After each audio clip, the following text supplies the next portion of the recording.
Hello everyone, it's Jerry, Old Guy Review with Phase 3 of the Scx10.3 Gladiator.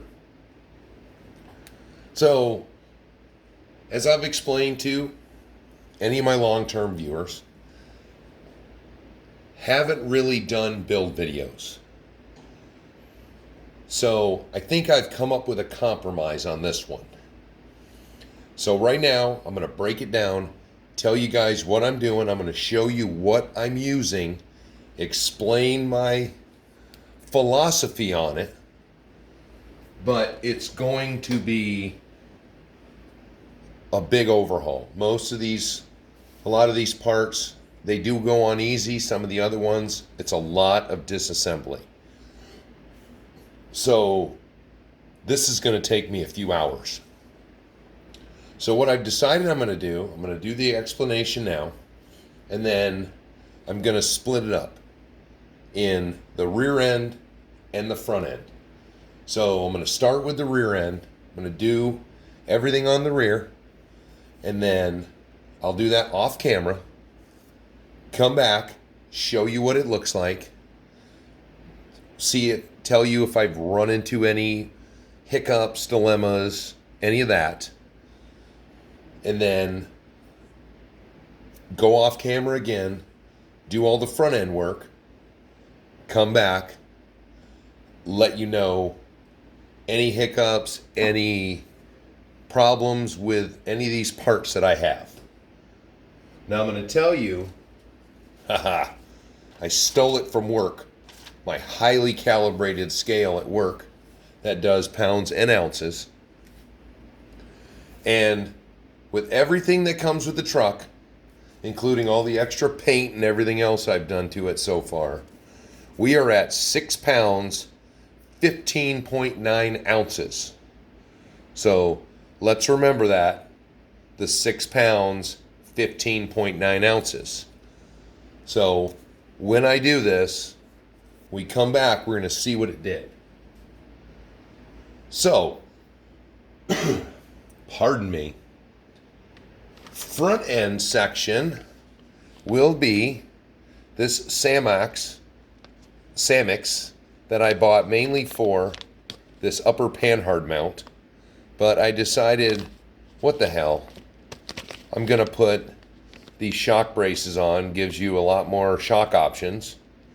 What is that? 8 more shock mounting options. Oh, there's the number. There's the number. Sticking with the front end.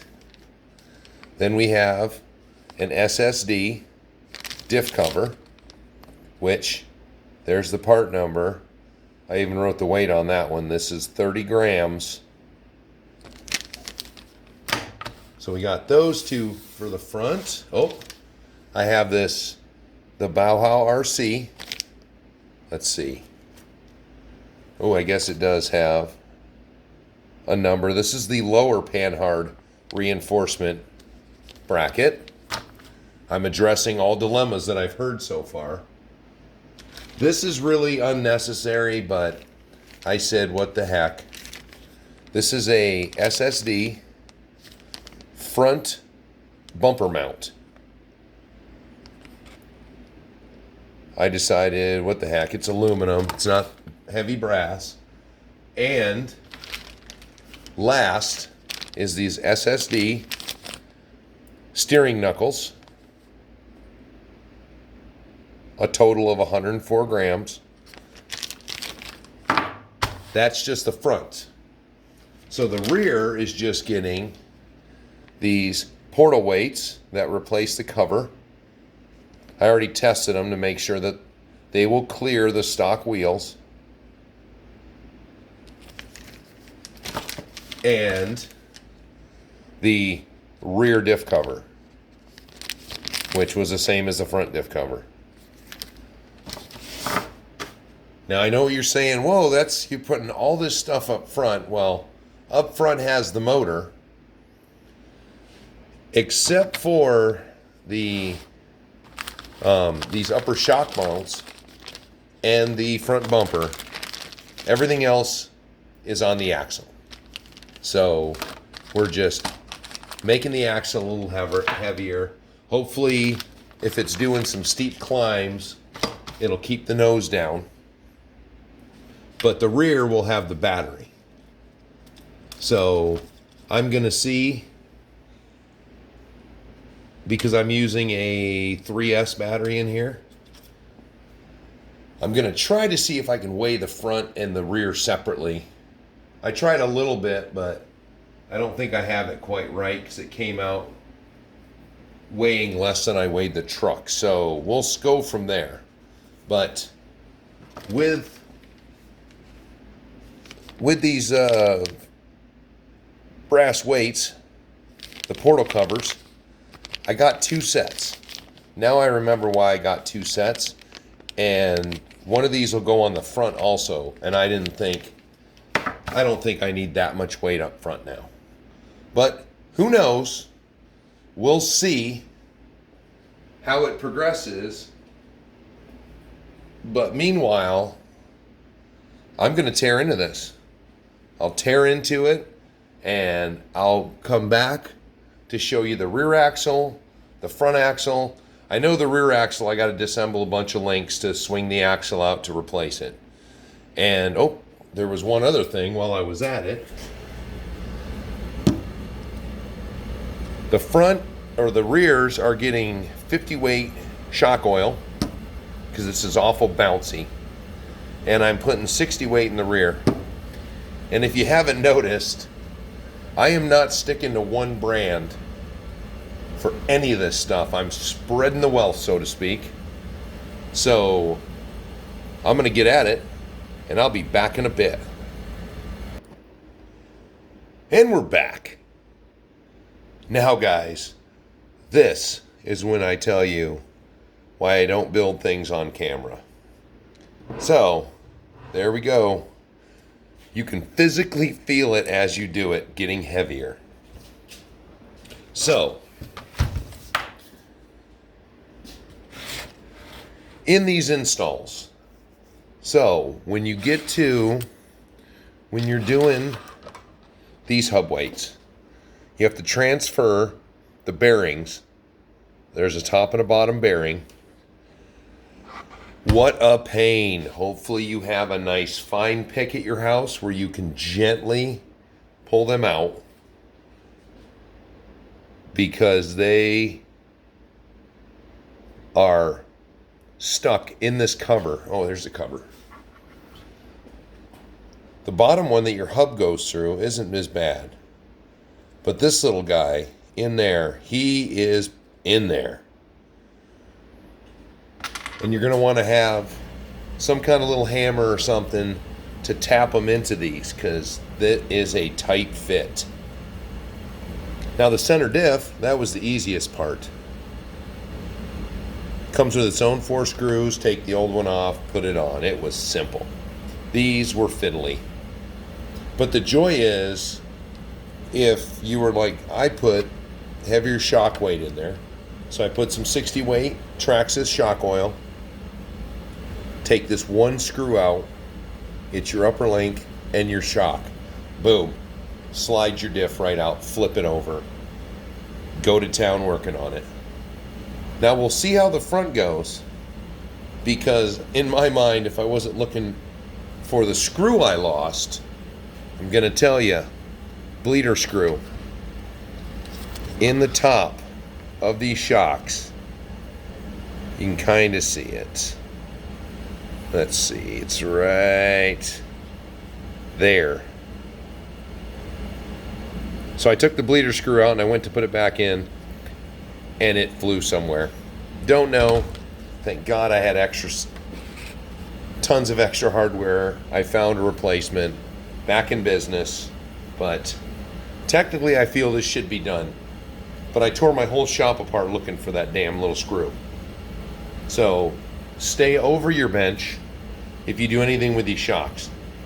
The bleeder screw is kind of nice, a little bit weird. It leaves a lot of extra space in the top of the shock. There's no bladder in it, so that was it. There's the rear is done. Now to the front. Hopefully it's not as long. See you in a bit.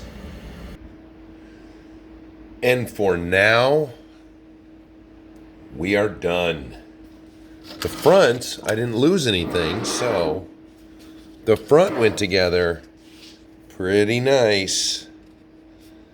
Here we've got the new housings, the diff cover. Let's get in there. You know what? Let's see. There it is, the little dog bone. The Bauhaus RC. Let's spin around a little bit. See if we can get her in the light a little better. That reinforcement bracket, look at that. Bolts through the top cross member. Fits right over the old existing bolt hole. So now it's a braced piece of aluminum. Bada bing. There's the Scx upper shock mount. Look at that upper panhard mount. It's not gonna break.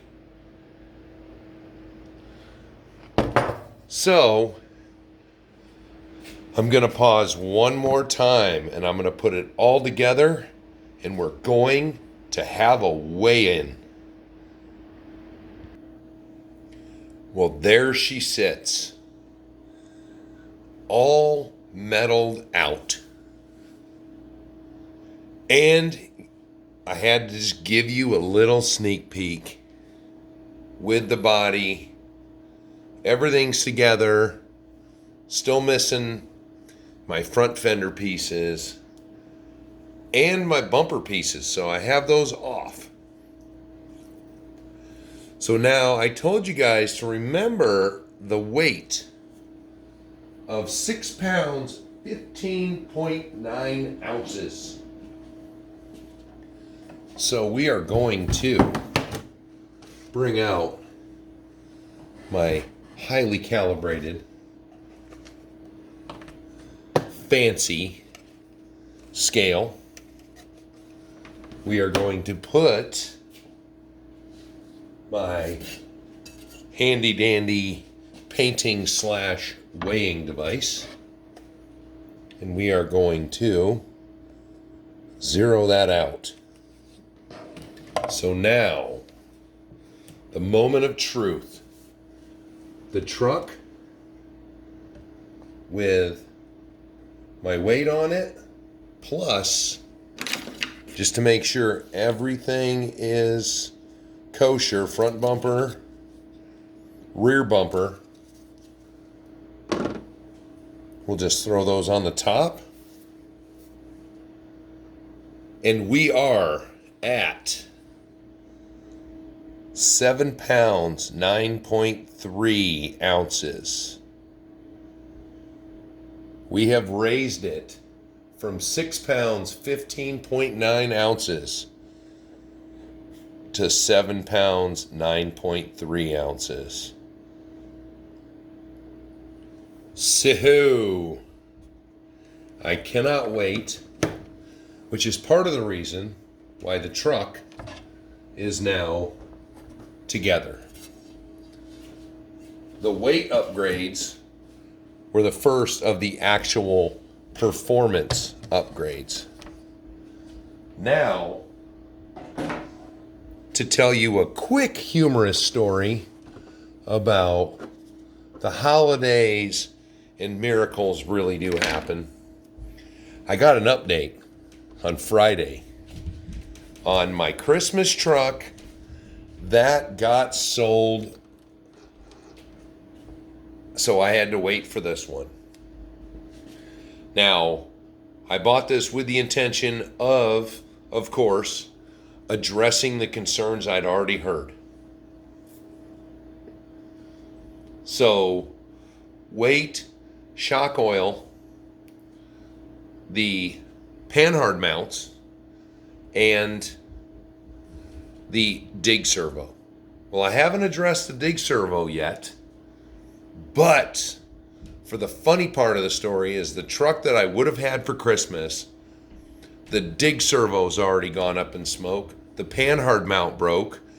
The electronic speed control, the Spectrum 40 all-in-one, is smoked.